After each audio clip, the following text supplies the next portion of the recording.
This is just a minute behind, lagging a minute behind in order for this to present.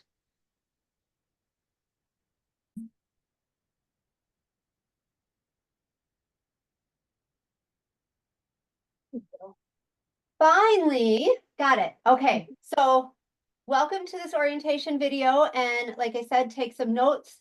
And if you have any questions, you can chat with me but wait until the end of this.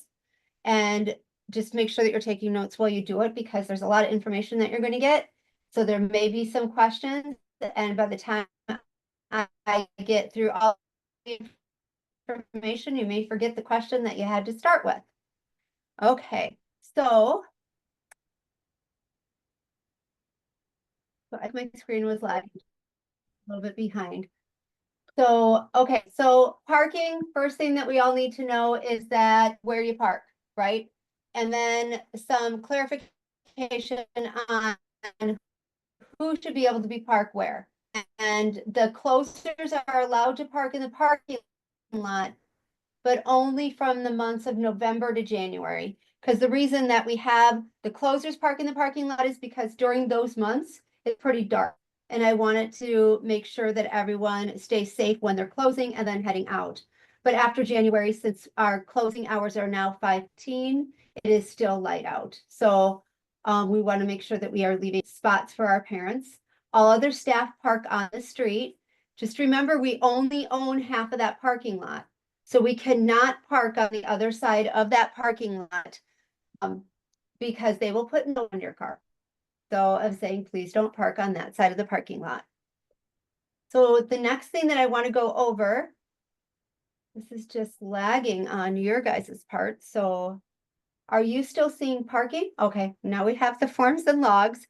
There's some forms and logs that I was kind of going through and I noticed that there's a little bit of mistakes on these logs. So I thought it's important that maybe we'll go through them, explain them all together so everybody across the board has that same information and knows how to fill them out. So we're going to start with the incident and the medication log. So the log books is what we're looking at. And then we will wind up doing the actual medication logs. Now, on the inside of every log book that you have, the inside cover has these directions for how to put in that medication and injury log. Okay, so this is very important that if you don't know how to do that, you don't have to remember just from this video. You can look on the inside cover to see the proper way of filling out a form. So the instructions are that they have to be, well, the type of book says it has to be an lined and numbered book. So you'll notice that you have composition notebooks. They are sewn. That's another part that is one of the rules so that we don't tear out pages. All those pages are numbered. So this is not something that you can use for a piece of scratch paper. These are only that they have to be in sequence for it. Now you have to record the first and last name of the child, the type of medication, dosage, time, date, and initials or signature of the person administering the medication. That is for the medication. For logging any kind of injuries or any facts around the injury or like an incident that maybe one child hit another, so we're logging that injury, the name of the injured child, the date and time of the injury, a description of the facts surrounding that injury. And then once again, your initials of this or signature, either one's fine, of making that entry. Now, if two children are involved in the same incident, then you need to have two different entries. So each entry should only have one child's name, and then it will say the other child. And then we'll have a second entry that talks about the other child and their part that they played in it. We have to keep this confidential. And so if a parent or if licensing needs to see anything on this, they're not looking at everyone else's information. We have to be able to cover it. And that's the way that we can cover it. So there's some examples as well. If there is an observation that you're putting in, so another reason this book is if a child comes in the morning and maybe there's a scratch on them or something that you observed, that you need to start keeping track on, then you also need to be able to put that in there. You need to have the name of the injured child. So you're looking for marks. This is a part of our child abuse and neglect policies. Look and see if there's a mark. Maybe their eye's a little red, even if maybe they woke up and it's something that you noticed at drop off. You need to put that time and date and put that in, a description of what that observation is, as well as the name of staff people who made that entry. Now, let's look at the page that I have right next to here. So as you see, there is a number that is up here. So there is the page's number. It is in the proper type of book. But in glancing at this area, at all of this, do you notice anything that jumps out at you as to why is this correct or is this incorrect? So if you'd like, you can, someone can answer if you think this is correct or incorrect.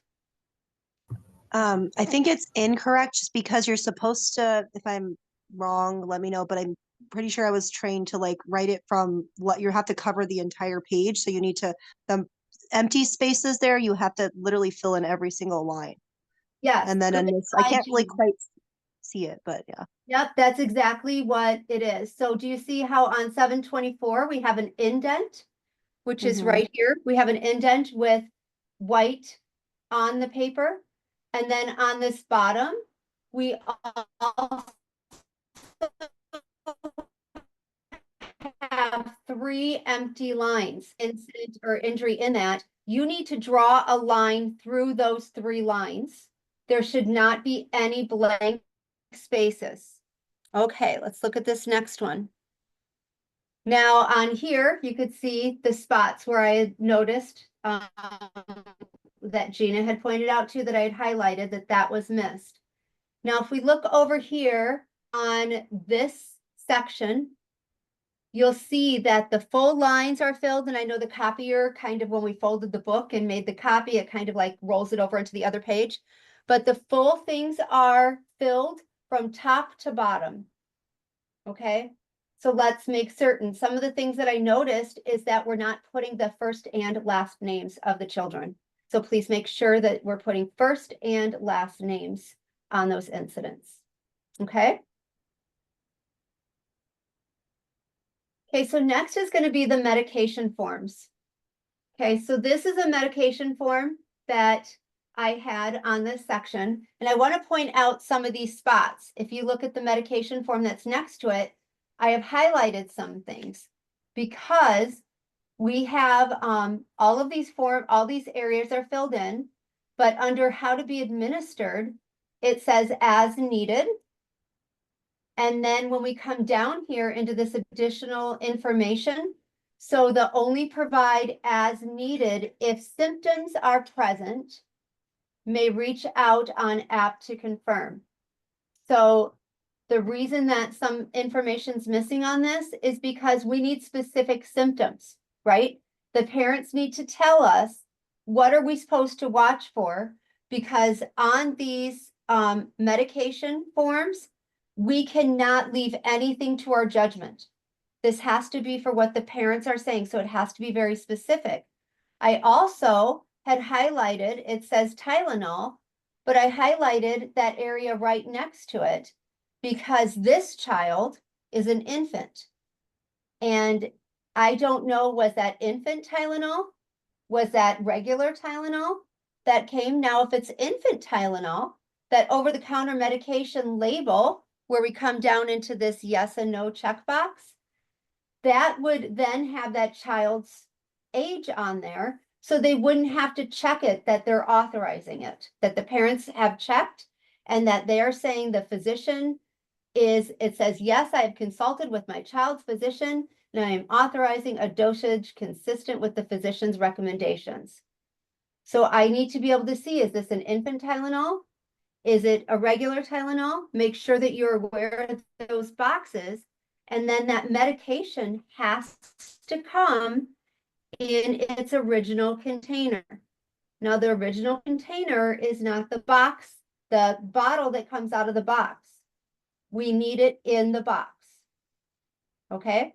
And then to have that clarification on what are the symptoms? What are we supposed to be watching for? It needs to be specific.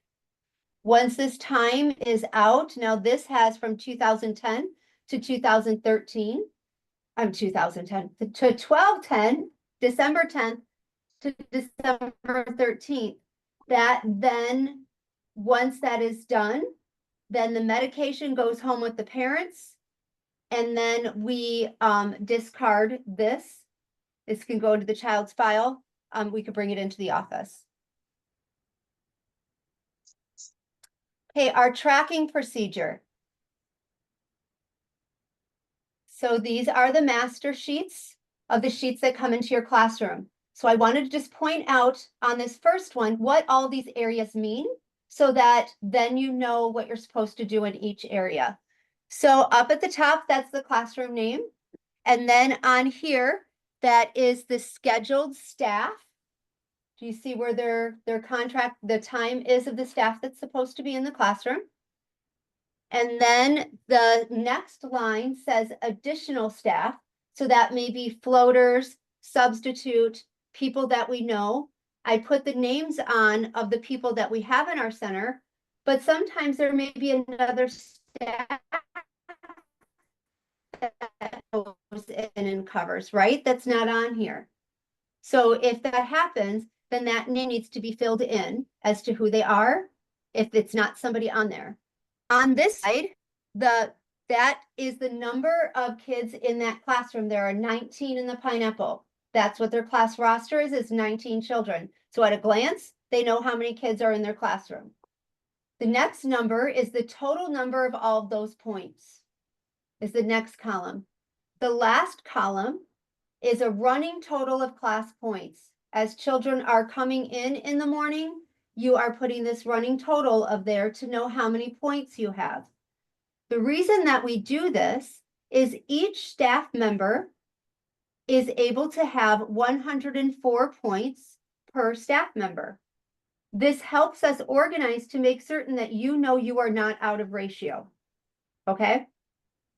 So we need to keep track of that. So on this middle one, once children start to come, you are going to put in their arrival time when they come, and you are going to highlight their name. If there is a child that had messaged on a ProCare app, or if that child called and said they're not going to be in for that day, a single line is drawn through their name. So then we know that they're crossed off, they're not coming in for that day. If their schedule is being changed for the day, you can see here, this child's end of the day schedule was at 10 a.m. So we're going to make a notation of that we received this call, that there's going to be a change in the schedule. Okay. Now over on that right-hand column, you can see that that's the running total. So at one child, we had one child and there was 10. When I had two, there was 20. So then you're knowing how many points you have and you're keeping that running total. Now let's take a look at these meal counts. Now I wanted to highlight, the first thing is I had Charlie is scheduled for 8:30. Charlie came in at 9. So our meal counts need to reflect, if Charlie did not eat breakfast, Charlie should not be counted in that breakfast count. Just because he's typically there, but he should not be counted in that. The meal counts on the bottom, that is for breakfast. B is for breakfast, L is for lunch, S is for snack. Those counts have to be done at the time of service. When they are sitting down and eating, that is when we are taking these counts. Okay? Now we had a child that left at 10 a.m. So yes, there are 19 children in there. And I had 2 that were gone that day. So that would be 17. Since that child had left at 10 a.m., our lunch count, so there was only 16 in the class that day, our lunch count was only at 15 for it. So we need to make sure that we are getting those lunch counts correct. This is what it looks like at the end of the day. So at the end of the day, as children are getting picked up, we have this column that shows the times that they're picked up. And then also the running total of going down so that we know how many kids are in that classroom. Now, this is important that we're doing when children are leaving, also when they're arriving, because this helps us with our morning combination of classrooms and our end of the night combination of classrooms. Because remember, it's one staff person for every 104 points. So in this Pineapple classroom, when they reached 9 children, they only needed one staff member in there. So that classroom staff knows, hey, this is an okay time for my second teacher to go and refill the consumables in my classroom, or to be able to run out and grab some things to prep for the next day. It also helps as we're combining in our classrooms at the end of the day. You will take your sheets into the classroom that you're transferring those children into. So at a glance, the teachers in that classroom at the combination can see how many points are in each classroom to make certain that they are not going over max group size and that they're not going over the points per teacher.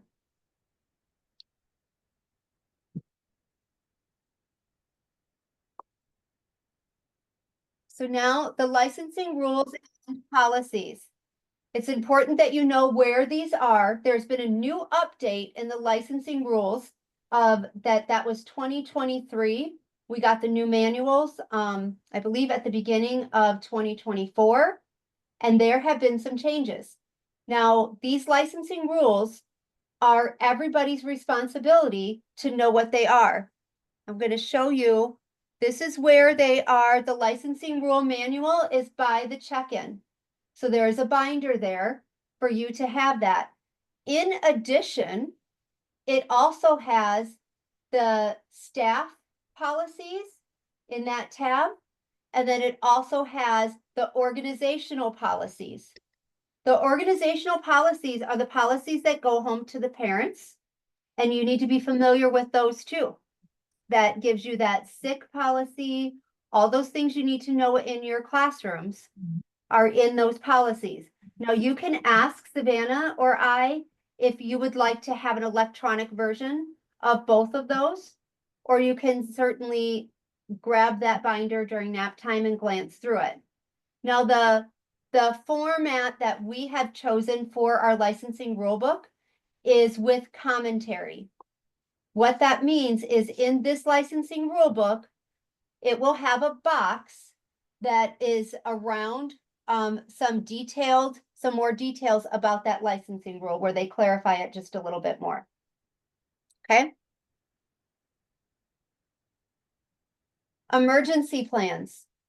Emergency plans should be posted in your classrooms by your doors. Please make certain that it is posted in your classroom by your doors.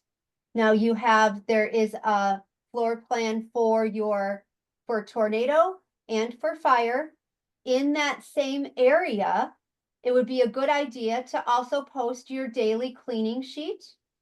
So everyone knows where to find those all in that same section, as well as what your daily schedule is. Okay. What I also liked about this is I see lights are labeled in not only English, but also in Spanish. So that's a really great connection with that language. So let's talk about our programming. Okay, this is my mantra. Interaction, interaction, interaction. Yes, I said it 3 times. It is that important. Everything is based off child interactions. You cannot do anything else if you are not interacting with those children. So our interactions in early childhood should be with children, not with the other teachers in our classroom, unless it's about the children and the programming. The interaction and the relationship building has to always be the #1 priority. So watching these interactions is not interacting. Okay? Super important. Interactions. Interactions matter. And serve and return 100% matter. I've got a couple little videos. They're really short. They're going to highlight these.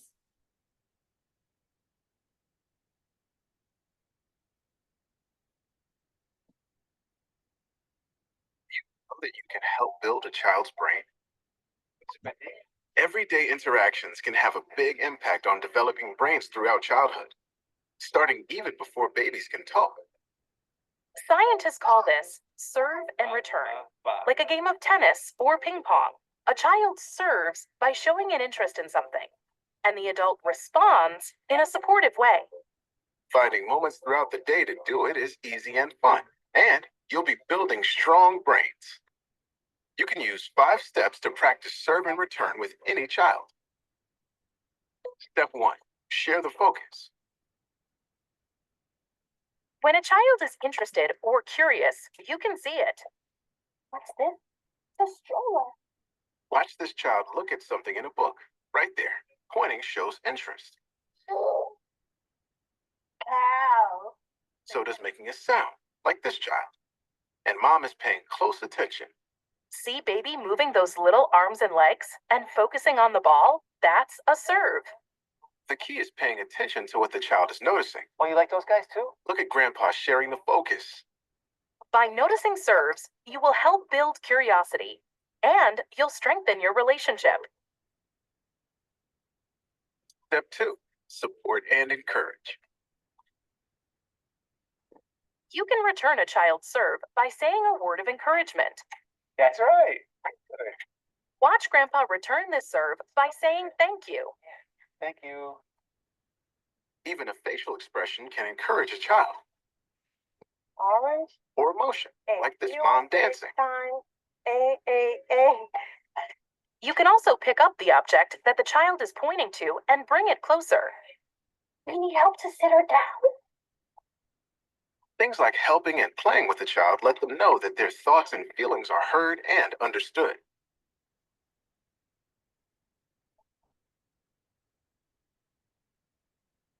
Step 3, name it.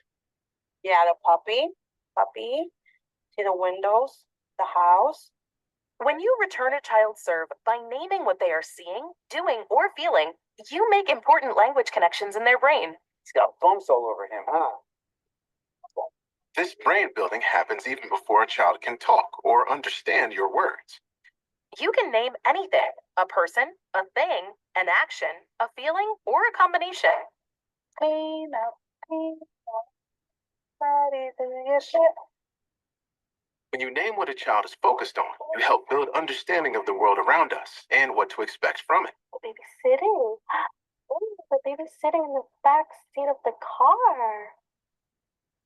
You like those? Those are raisins. You have raisins all the time. Naming also gives a child words to use later and shows that words are important to you. Step 4, take turns back and forth. Taking turns helps children learn self-control and how to get along with others. Leading is crucial. When you return a serve, give the child a chance to respond. How are you? I'm good. How are you? Note that the caregiver waits here for the next serve. See this toddler navigating a new adventure? Grandpa is waiting patiently, returning serves by asking questions and then waiting to see what happens next. You want to cover it? Yeah. Are you cold? You like that? Oh. By waiting, you give the child time to develop ideas and build confidence and independence.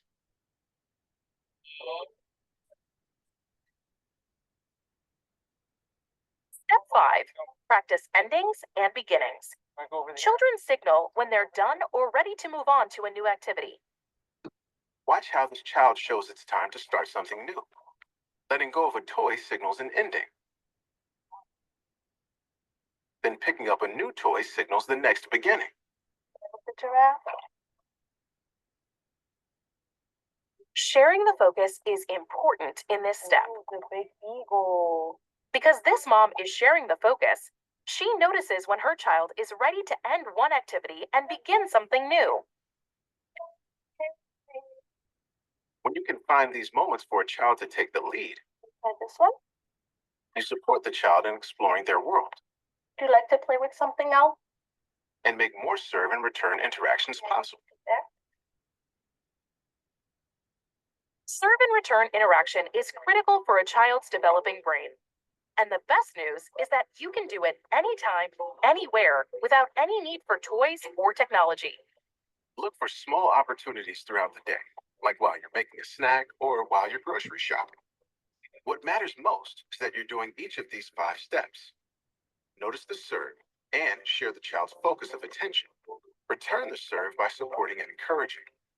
Name it, take turns going back and forth, and practice endings and beginnings. Serve and return interactions make everyday moments fun and become second nature with practice. Try practicing with a child today.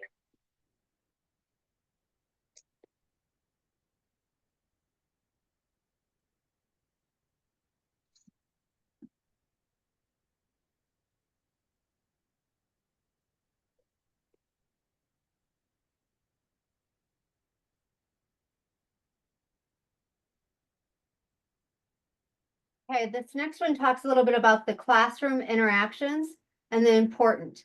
What they're going to talk about here is a certain way to assess your classroom interactions.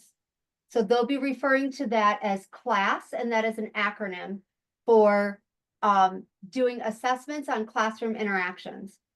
I did just purchase the assessments, the class assessments from that, to have us help work through what these interactions are.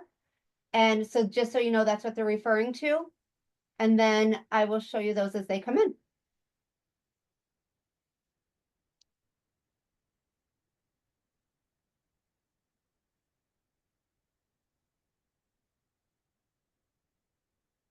Economic research makes it hard to deny that investment in early childhood development is the smartest strategy that we can make. There's really no more fertile period of time for investing in human capacity. We're having a national debate right now about effective teaching. We're focusing in ways that we never have before on the importance of the teacher that is in the classroom with the children. What we're learning is that there are elements of what teachers know that are important, but it's far more important what teachers do with children in those classrooms. Delicious. Okay, I want that. Okay. All right. Take that now, don't forget. Dozens of studies now from all across the country verge really on that finding that it is the qualities and nature of interactions between the adults and children that are responsible for the learning and development of those kids.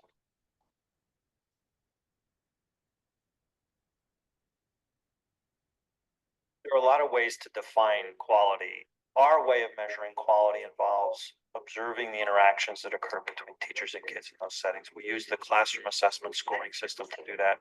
We've been able to show in almost thousands of classrooms across the country that indeed, when one uses a standardized, reliable way of looking at interactions, that what we're looking at is predicting children's learning and development. When we look at the interactions that adults have with kids, we generally think of them in terms of how emotionally supportive is the adult toward the children, how much does the adult organize the child's activity and attention and time in the classroom, and what is the adult doing to foster cognitive development and stimulate language and conversation with the children. On the emotional side of things, we're looking for how warm those interactions are. Does the teacher genuinely enjoy the child, and is there some reciprocity in that enjoyment? Oh, Fidelis said we have to cheer for him. So we got to say, go Fidelis, go Fidelis, go Fidelis, do it, go Fidelis, oh, did it. A child should feel that they are supported in their growth of self-esteem, in their use of curiosity and persistence and resilience, all the types of lifelong management skills that we want every individual to have find their seeds in these very young years. And we make it like this basket. Okay, first they align here and then point here and then make the ears. And hopefully I can. Here, that's how you do it. That's too funny. Sorry.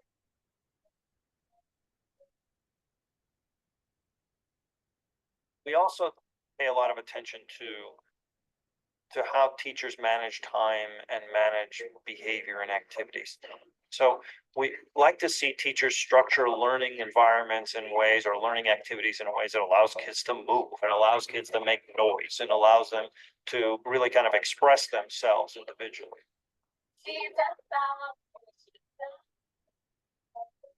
I think one of the more important elements that we see of interaction are the ways in which adults provide ways that stretch the children's thinking.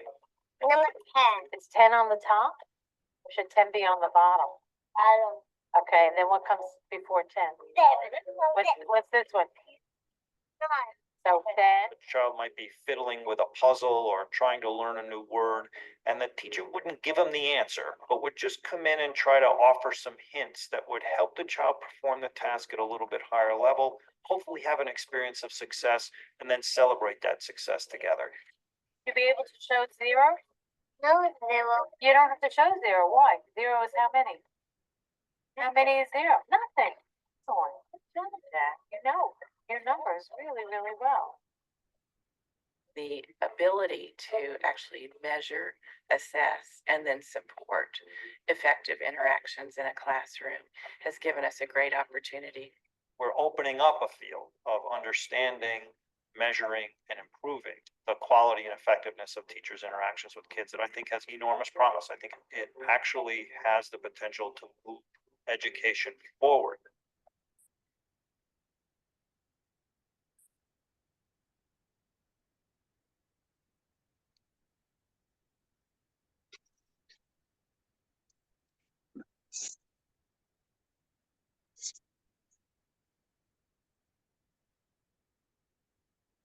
Okay, so at Sprout, we see 2 different types of teachers. Okay, we have those that are lifeguards. So they would watch, make sure that kids stay alive, just like a lifeguard, that the swimmers stay alive, and not much interaction. More, you'll see them standing more and kind of perusing on the edges and kind of watching and waiting for those interactions to come to them. Or there's the swim coaches, and just like a swim coach, they're in the water, they're talking them through things, they're encouraging them. So the ways, even in the under 3s, all the way down to infants and toddlers, you may be taking care of 2 babies and you're feeding one and another, and there might be another one that is crying or that is ready to have their bottle or whatever they need, but they need your attention. It doesn't mean that you can't talk to those other children because you're taking care of these 2. You could still include them in your conversations so they have that interaction with that. So it's about encouraging, engaging, letting them know, I'm almost done feeding these guys and I'll be right over. I promise that I'll be heading over there soon. You're next. You're next. Oh, you're being so patient. Words like that. But the swim coach interacts, is always interacting. It's there side by side, giving what they need and nurturing them through that. So Sprout has decided that we want to help grow teachers and help train teachers to become swim coaches, classroom coaches, not classroom lifeguards. Okay, we're moving into a whole different realm with our early learning, and we are the top of our pyramid in our county, and we are going to stay that way by showing that we follow the research. And the research says this is the way that children learn and develop and grow. Okay, so it kind of starts with having a classroom schedule in your classrooms. It's very important that you know what you're going to do, and the children know what's going to come next. So even if it's super young toddlers, they may not know how long something's going to last, but a visual schedule that will show them, here's outside playtime now. So yep, we are here right now. We're with Miss Ariel. She's doing ELA. Right after that, here's where we're going next. They have to have this schedule to help that also control their chaos, okay? This ELM curriculum, I'm going to show you just very briefly about this ELM curriculum because I also want to show you the observations and the assessment piece of this ELM curriculum. This ELM curriculum is everybody's responsibility. It's not just someone that might be in charge of the paperwork for the lead teachers.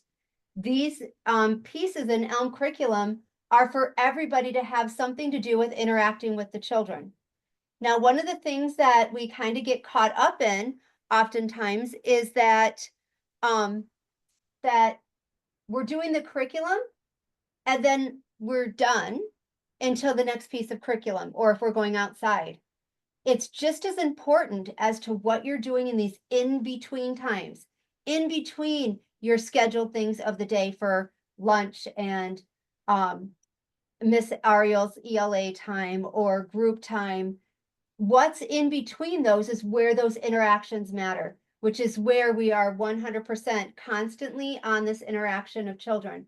So Elm curriculum, this is Elm curriculum. It's elmcurriculum.org.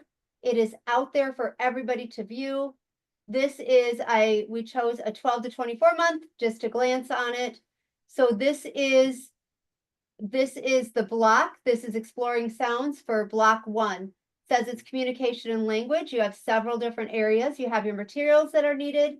The key concepts are those things that when you are presenting whatever piece of this curriculum that you're presenting, that's going to let you know what you have to focus on. So in this lesson, the key concepts are hear, listen, sounds, and animals. This also promotes self-regulation. So it's very scripted, as you can see. Now, you don't need to follow that script, but you do need to follow the key concepts, because what this is doing in this script is it's creating those neuron connections if you say these different things. So if you're going to skip things out of that, your risk that you're not meeting the learning domains and making the neuron connections. Elm curriculum is scaffolded upon each lesson, so it needs to be started with block 1. Now at Sprout, we have 6-month classrooms for our under 3s classrooms. So the way that we're managing that is that in the under 3s curriculum, there are 24 blocks, and those blocks are meant to last for 2 weeks. Now, a couple things I want to point out about those blocks. The first thing is that when you do this activity, when you're reading this Polar Bear book and you're doing this option 1 of this activity, in other curriculums, you would think they were one and done, right? In infant and toddler, these are intended for you to do these same things over and over, many times over your 2-week block.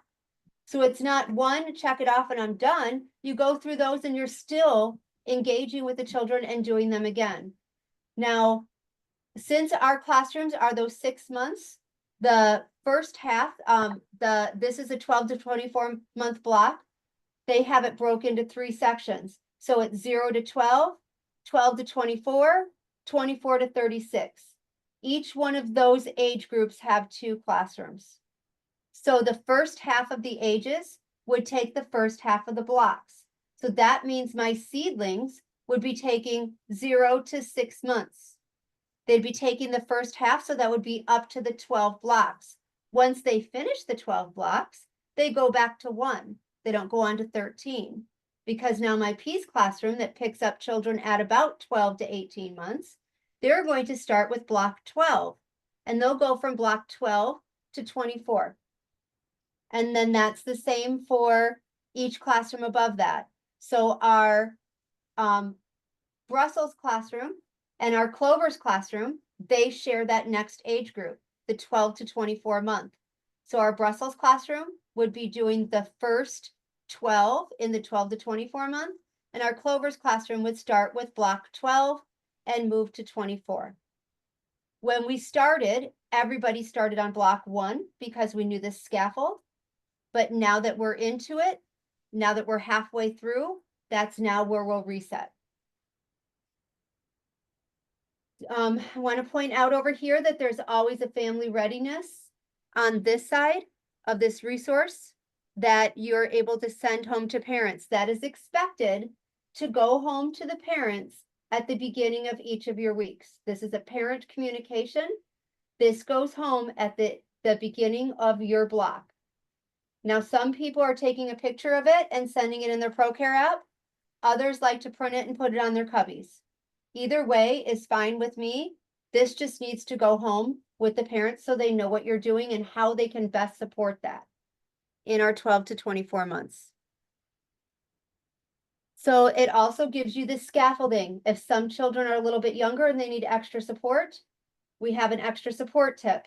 If they need enrichment, it's an extra section for enrichment. Now they're using the same book. We have option 2.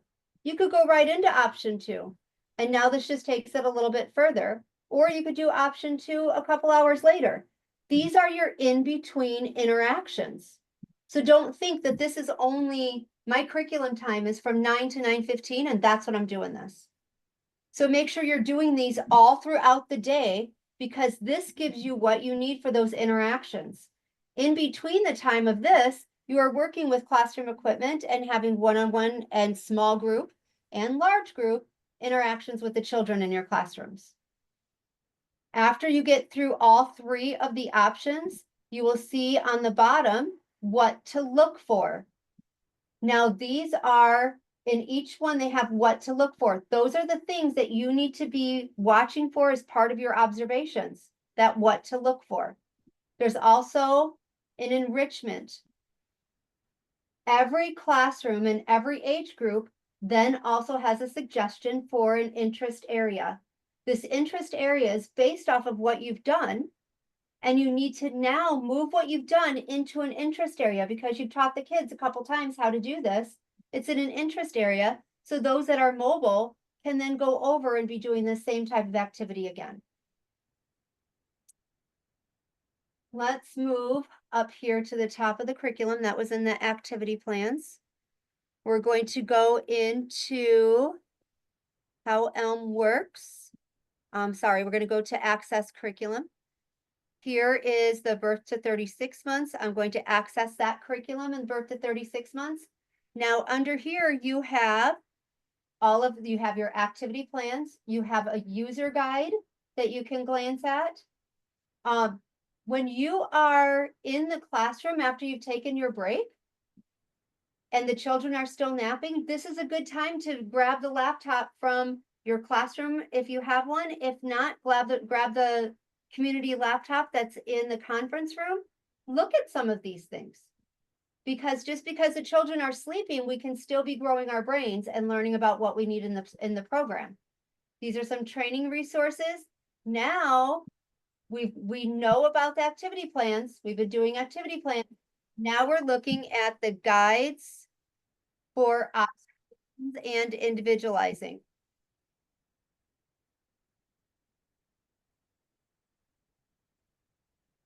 So guides for observing and individualizing. They're in the same curriculum. We're going to look at the 12 to 36 months. That's kind of my mid-range for it. Now, in each of these sections, these are the areas that they are telling you, here's where you make your observation. If you click on this, so cognitive object inquiry, that's one of the things that they need. These tell you what behaviors to observe. And then right below here tells you, hey, here's examples of observation opportunities. If you glance down, you see it tells you exactly where they are. So the observation activity in block 1, options 1 through 3, telling you, look at that, you're manipulating dry and wet sand. Observe with that because that's them engaging with different types of interactions. So what you're observing, then you're going to write down an observation. I have a little brief video to show you after this that tells you how to do observations. Observations are never subjective. It is right back to just the facts, Jack. You're just writing down what you're seeing, and then that observation is going to help you to create an individualized lesson plan for the next thing that you do with children. So this, when you click into each one of these, they show you those blocks and the options that we have. Okay, so you know where things are, you know how to access it. If you need any help with that, contact us, okay? And we can help that.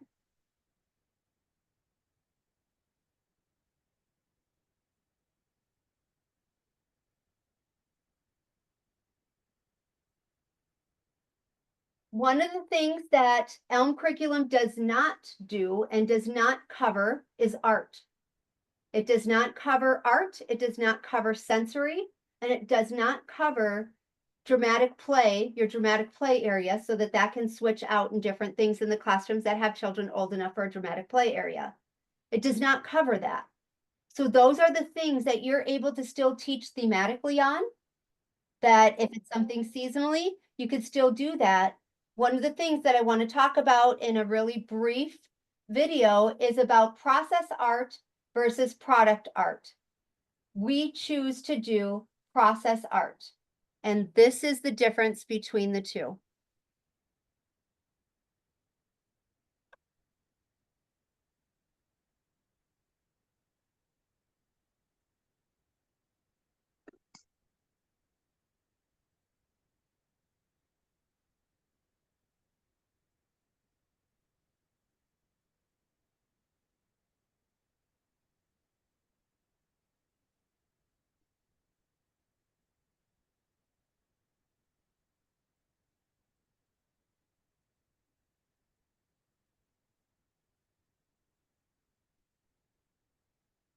Murphy, and today's topic is creative art with young children. It's the process, not the product. And we're going to spend some time talking about what that means. But right out the gate, I'm going to give you two examples.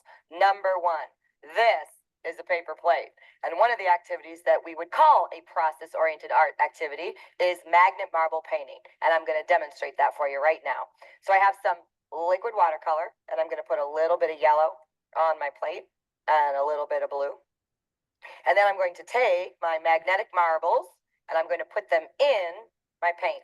And then I'm going to take my magnet one and put it under. And I'm dragging those magnetic marbles through the paint. Tracking, hand-eye coordination, color mixing, a lot of stuff going on here. And as I take off the marbles, this is what we'd hang up on the wall. If your program actually displays children's art, this is what you'd hang up. I am giving you permission from this point forward that you don't have to cut it out into the shape of a fish. No more fishes. Process versus product. Oh, but we think, oh, it's fish week, it's fish week, it's fish week. But this isn't a fish. And what do we know about little kids is that we don't start thinking abstractly until we're around 9, 10, or 11 years old. So if it really is fish week, you have two choices. You either need to be bringing fish into the classroom or you need to bring the kids to go see some fish. Oh, but we're not allowed to have a pet in the classroom. Well, then go see some. Oh, we're not allowed to leave the building. Well, then why are you talking about fish? And besides, this isn't a fish. It's a plate. And then we trip ourselves up and we say, oh, but we let them glue the eyes wherever they want it. But it still isn't a fish. It's a paper plate. And the other sad reality is that the child did this by themselves. And then we did this while they were napping. Again, I'm giving you permission. You don't have to cut it out into the shape of a fish. Second example, right here. Big, huge coffee filters. They're not snowflakes. They're not. They don't have to be a snowflake. Process-oriented art would mean that we take these huge coffee filters. Oh, and I know right now you're wondering, where do I get those coffee filters? I'll tell you, it's a two-man job. You go to Starbucks and one of you distracts the boy in the front and the other one runs in the back, and then you'll get a whole bunch of stuff. I'm just kidding. Okay, so I got some red and I've got some blue and I'm dripping the liquid watercolor right here onto my huge coffee filter. Red, yellow, blue. We've got some color mixing. Primaries are going to mix together to make the secondaries. Boom, there you go. Huge coffee filter. This is what you have to hang up, just like this. And I know it can be very difficult, but you must stay strong and you must resist the urge to make it into a flower. It does not need to be a flower. It doesn't. It doesn't. And it doesn't need to be a butterfly. And it doesn't need to be a hat. And it doesn't need to be a bow. Just like this. This is what you'd hang up on the wall. This is what you'd hang from the window. This is what you'd put from the ceiling, right? You hang it up from, oh, but we're not allowed to hang from the ceiling because a fire marshal might come. Well, he's not coming today, so don't worry about it. Now, I also want to remind you that if the child actually says to you on their own that they want to make it into a flower, that's entirely different. But you've got to make sure that it's coming from the child. If the child on their own was standing at the table and they were drip, drip, drip, drip, drip, drip, drip, drip, drip, and then they looked at me and were like, oh, Miss Lisa, oh, I want to turn this into a flower, then my response is, what do I need to go get you? It's not that we're anti-flower. You want to make a flower? Knock yourself out. But it's the child's idea, not mine. My job is to be the facilitator of the experience, not the instigator of the experience. So if the child wants to do it, then my job is to assist them in getting whatever they might need.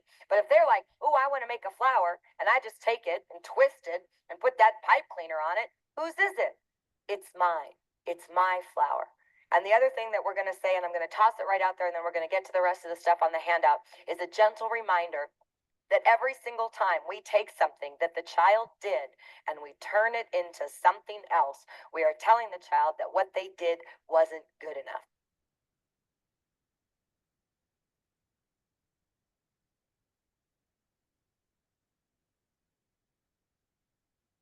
So that last statement that she made, I mean, that just blew my mind when I first listened to it. Every time we are changing a child's art, we are telling them they were not good enough.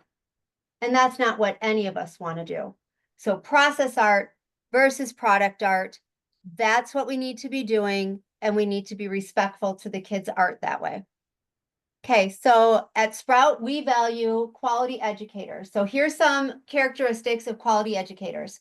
So they have a strong understanding of child development.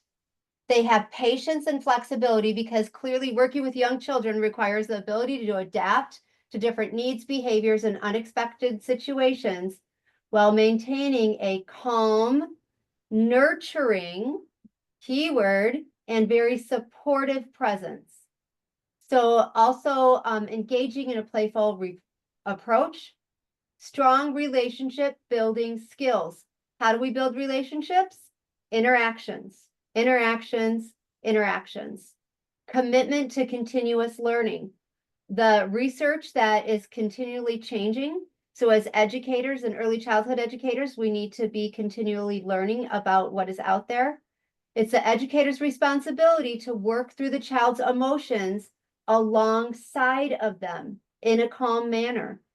We must model the calmness we wish to help them achieve. If we come running in, if they're elevated and they're up here, and we come running in at a 13 out of a 10, all elevated, is that going to nurture those children? No. In our infant and toddler classrooms, in the infant classrooms especially, that's innate in us. A child is crying and distressed, we go and pick up that child and we hold them to our chest. And that child then can hear our heart rate. And instantly we're patting a back and we're shushing and our heart rate is calm and we're calming a baby. We lose that somewhere after those children start to move. We lose realizing that these children need nurturing. It just may look a different way. A 2-year-old's nurturing may be that we are sitting next to them, just being present, naming what their emotion is. It's, gosh, I see you're having a really big emotion. Are you mad? Are you sad? Whatever that is, I'm here for you. I'm here for whatever you need from me. I'm here for you. Up to our 3-year-olds, those children 2.5 to 3 that are already coming up, we don't get to have feelings about their feelings. If they're upset and sad, we can't say, you're okay, you're all right, because they're not all right. There's something that's happening with them, and it's our job to be able to find that. And honestly, it's a pretty cool job to be able to do that. So once you see the changes that are happening in these children, these neuron connections that you are making in these tiniest humans, without the strong neural connections that you are all making in our under 3s, they will not be able to be successful in anything else. You are setting the standard for that foundation. And that's pretty important and a super cool that happens. Not many jobs that you can go into that you can make such a huge impact on a child's life. So Couple classroom procedures. We need to go over some of these things. So room opening and closing combinations. We talked about that one staff per 104 points of children. Where do you get the 100? Where do you get the 4 points, Miss Sherry? Well, the licensing is all in decimals. Okay, I round up with all the numbers that you see on the sheet. Those are all rounded up. So if I take that average out, that's what it winds up coming up to, is this 104 points. The opening, it seems like we've got that down pretty good, so that kids come in and we start in one classroom and then they branch out, and it's hard to really put a box around it, right? Because it depends on the children that are arriving and then what time they're coming in, and you have to be able to look and determine who are the youngest children, who are the oldest children, putting two age groups together into what classroom opens first, and then how the staff are dispersed. Now it's my job to look at the overall picture of the center and say, okay, here's the number of children that are in at these contracted times of the day. So now I know that this is how many staff I need, and that's how I schedule you. So the variance that comes into that is if a child comes in early, we need to be aware of that. Child's coming in before their schedule, that's going to mess up our schedule. Now, the same thing that happens is that we have to combine down as age groups at the end of the night. Now we have to keep the age groups together. That makes sense, but it is okay for the 3K and 4K at the end of the night, if we have later kids, to be coming into that younger classroom. If you are at 104 points and you have two teachers in that classroom, then one person needs to start going and doing cleaning duties, or they need to be breaking down things. It is okay for children to be combined by age groups for the first 2 hours of your day and for the last 2 hours of your day. That is within licensing, because it makes no sense in staffing that I have 3 teachers in a classroom of 8 children that are under 200 points. So that's how we need to do this at the end of the night closing, is the same thing that we do at the beginning of the closing. So classroom procedures that you need to know of, what you're responsible for in your classroom, okay? All classrooms must maintain a clean and organized classroom and their cubbies at all times. So what do I mean about clean and organized? The kids are playing with toys. That's fine. They're playing with toys. But garbage that's on top of things, organized where papers are thrown up, or if you're putting toys away and they're not separated into the way that they need to be, that's what clean and organized means to me. Okay, clean means things are sanitary, sinks are washed down periodically throughout the day. It's okay to wipe off your sink when it's not just at closing. It's okay. I promise you, I give you license. Any personal beverages that you have in your classroom needs to be in a lidded container without the content showing to the children. That's what that has to be, in a lidded container without the contents showing. Okay. Personal snacks must be kept out of sight of children and never eaten in front of children. We have fabulous families, and actually there's a treat waiting at the center for you tomorrow morning from me. We have fabulous families and staff that bring things in.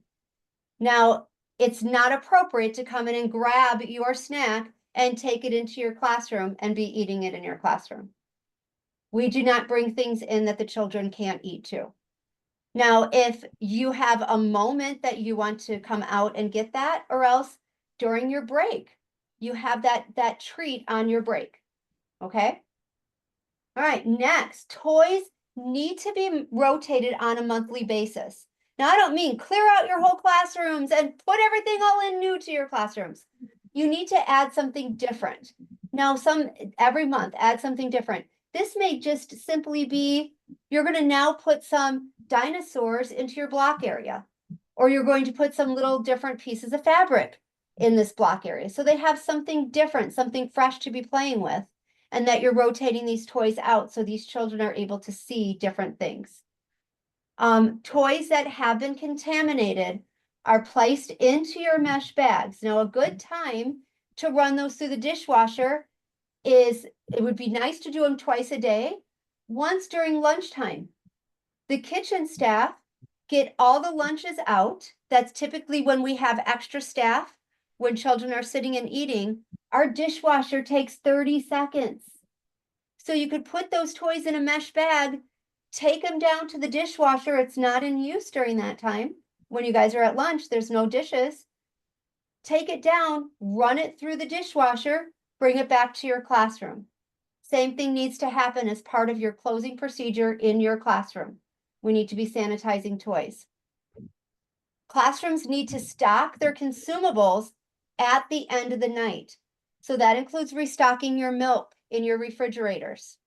So there's assumptions that may be made that there's milk in the refrigerators. And if you are out of milk, and if they happen to be counting something in the kitchen, thinking they have enough, thinking that there's milk in your classrooms, please restock your milk at the end of the night, as well as anything that you need to start your day.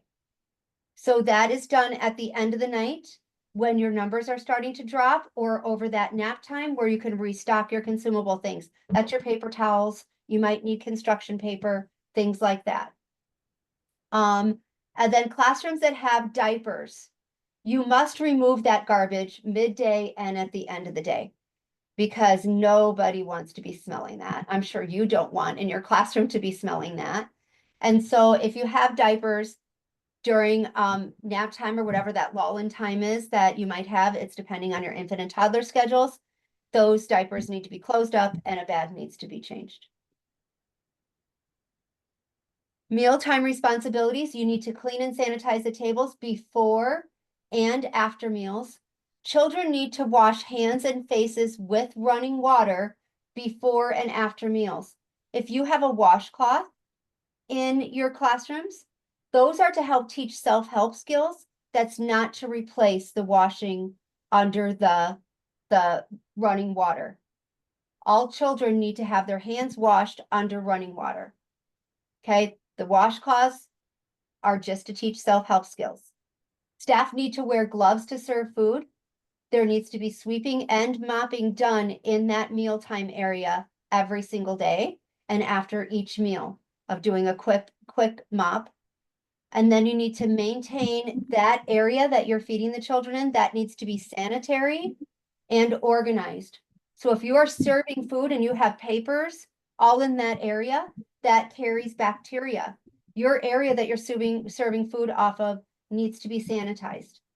And then the meal counts on your sheets have to be done at the time of service.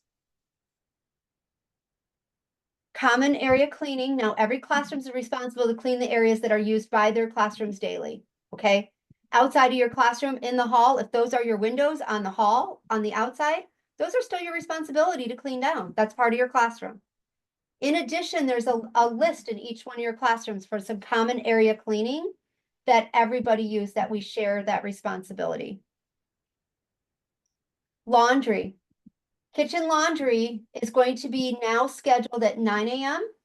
and 12:15 p.m. to be able to get their 2 loads of washcloths in. The classroom whose day it is for laundry, they need to put their laundry in directly after nap. Now, if you walk into that classroom, because it's in the sunflower classroom, so you walk into the classroom, if the washer is done from something, please put them into the dryer and switch it. The washer is not done, please take the laundry back to your room and note the time on the wash machine. What's happening is we're filling up the sunflower classroom. If you would leave that in there, there's a lot of laundry that's happening in that classroom, and that is a functioning classroom as well. Note the time that's on it, come back when you're able to switch it. Now, when your washer is going and it's your laundry, please note the time when you need to put it in the dryer as well. Because to do your classroom laundry and going in is to put it in the washer, switch it into the dryer, and then bring it into your classroom. Okay, so our philosophy at Sprout, you see it on our wall, is that we understand that parents are dropping off their most valuable asset and walking away. And at Sprout, we take this very, very seriously. We honestly are very excited that we have the people on our team that we have and that we have all of you guys in here because honestly, this is really the most important job that you ever have. You truly are shaping the leaders of tomorrow from the time with that neuroscience, from that brain connections that you're making and those neuron connections. All of those are the building blocks for the people that will be leading us in the future. So I don't think there's any other job that's out there that is that important. I mean, this is incredibly important. So thank you for choosing this as your profession. And we want to be there to help you guys through this as much as possible. So I'll try to keep up on as much research as possible and share it with you guys as you know, as you have that. But this is the end of all the things that I thought were interesting for you guys to be able to know and learn.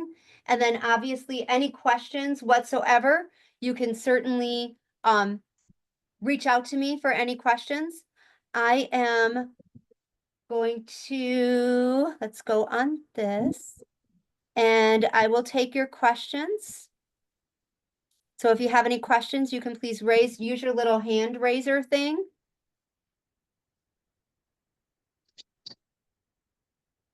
And I'll call on you in one moment.